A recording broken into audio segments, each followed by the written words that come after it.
भाई फाइनली अब इन डूम्सडे का टीजर आ चुका है गाइस, मजा आ गया देखने में, पूरा हाइप क्रिएट हो गई है इस टीजर से। और सबसे बड़ी बात, अपना कैप्टन वापस आ रहा है भाई। इस टीजर ने लिटरली इंटरनेट पे आग लगा दी है और फिर से एक बार वो एवेंजर्स एंड गेम वाला माहौल सेट हो गया है। वैसे तो ये सिर्फ 1 मिनट का टीजर था, बट इस टीजर की हम फुल ऑन ब्रेक डाउन करेंगे। वैसे आपको बता दूं इसके 4 टीजर आएंगे और ये चारों टीजर आपको अवतार फायर एंड एस के साथ देखने को मिलेंगे और आपको हर एक नया टीजर दिखाया जाएगा एवेंजर्स डूम्सडे का। जैसे पहला टीजर स्टीव रॉजर्स पे फोकस था, दूसरा थॉर पे होगा, तीसरा डॉक्टर डूम या फिर रीड रिचर्ड्स पे होगा और चौथा से इन सबको कंबाइन करता हुआ एक टीजर लॉन्च करा जाएगा। तो चलिए जल्दी से स्टार्ट करते हैं इस टीजर का ब्रेकडाउन।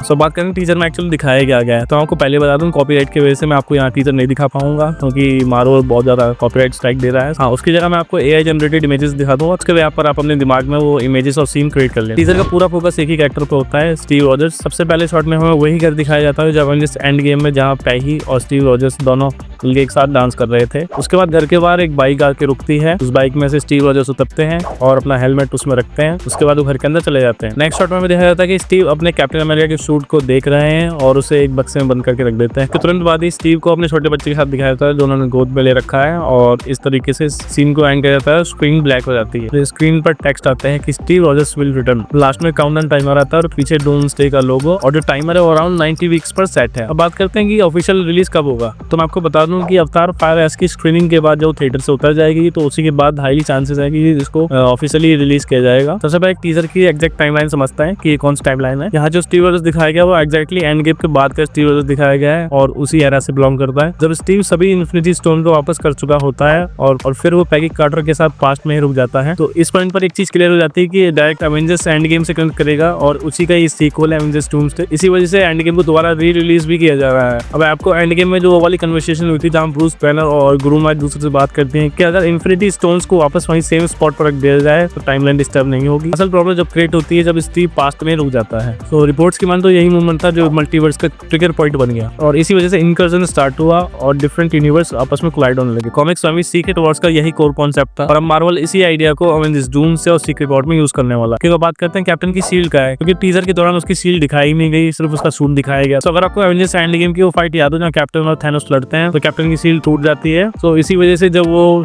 इन्फिनिटी स्टोन्स को वापस करने जाता है तो उसके पास शील्ड नहीं होती। इसी वजह से हमें पास्ट में उसकी शील्ड नहीं दिखाई गई है। सब क्वेश्चन आता है कि वो शील्ड उसे मिलेगी कैसे, तो उसके हाईली चांसेस है कि सैम उसे हो सकता है दोबारा शील्ड दे जब फ्यूचर में जाए या फिर उसको किसी और तरीके से शील्ड मिलेगी। बाकी अगर टीजर में आपने स्टीव की बाइक नोटिस की है तो और ऐसा फर्स्ट टाइम हो रहा है कि स्टीव किसी ट्रिम्पिट ब्रांड की मरून बाइक यूज कर रहा है क्योंकि इससे पहले उसने ऐसी बाइक कभी यूज नहीं करी है। कैप्टन हमेशा हार्ले डेविडसन की बाइक यूज करता है। बट एक चीज आपको बता दूं कि ट्रिम बाइक 40 से 50 के बीच में काफी पॉपुलर थी और वो इकलौती ऐसी बाइक हुआ करती थी जिसमें सिंगल स्टैंड हुआ करता था। तो एक स्मॉल डिटेल थी जो जरूरी समझा मैंने आपको बताना, लेकिन मार्वल ऐसे नहीं देता है। तो अब बात करते हैं कैप्टन की शूट की, तो आपने अगर ध्यान दिया हो तो जब स्क्रीन ब्लैंक होती है तो उसमें लिखा आता है Steve Rogers will return not captain America. तो यहाँ पर टीजर में क्लियर कर दिया है कि स्टीव अपने कैप्टन वाले फेज से निकल चुका है और वो नॉर्मल से वो अपने स्टीव वाली लाइफ जी रहा है और जहाँ पर सूट को सिर्फ वो देखता है, उसे पहनता नहीं है। दैट मींस वो फादर फिगर वाली लाइफ जी रहा है अपने। और दूसरा कह सकते हो कि एमसीयू ने ऑलरेडी कैप्टन अमेरिका एस्टैब्लिश करने की कोशिश करी है, हालांकि लोगों ने एक्सेप्ट नहीं किया, वो बात अलग है। इसी वजह से उस लाइन में कैप्टन अमेरिका नहीं लिखा गया था, स्टीव रॉजर्स लिखा गया था। बाकी आगे देखते हैं कि स्टीव रॉजर्स का रियल मीनिंग क्या होगा, तो एवेंजर्स डूम्सडे से ही पता चलेगा। बात करें स्टीव के बच्चे की, तो कॉमिक्स में स्टीव काफी सारे बच्चे रहे हैं, लेकिन ऑनेस्टली यहाँ उनका नाम या फिर फ्यूचर इतना मैटर नहीं करता। काउंटडाउन टाइमर की बात करें तो काउंटडाउन अराउंड 19 वीक्स पर सेट होता है। फर्स्ट टाइम देखने में ऐसा लगता है कि मूवी काउंटडाउन है, बट ऐसा नहीं है। और काउंटडाउन का एंड अराउंड मई 2026 के आसपास होता है। ये date Spiderman brand new day से रिलीज से लगभग 2 महीने पहले आती है, तो इस चीज के बहुत हाईली चांसेस है कि इस डेट के आसपास आपको एवेंजर्स डूम्सडे का फर्स्ट ऑफिशियल ट्रेलर देखने को मिले, जो मूवी की हाइप क्रिएट करने के लिए काफी होगा क्योंकि इसके बाद 6-7 महीने रह जाते हैं रिलीज करने में। देन आपसे ये कहूंगा कि गाइस मजा आया, टीजर देखने में काफी अच्छा था,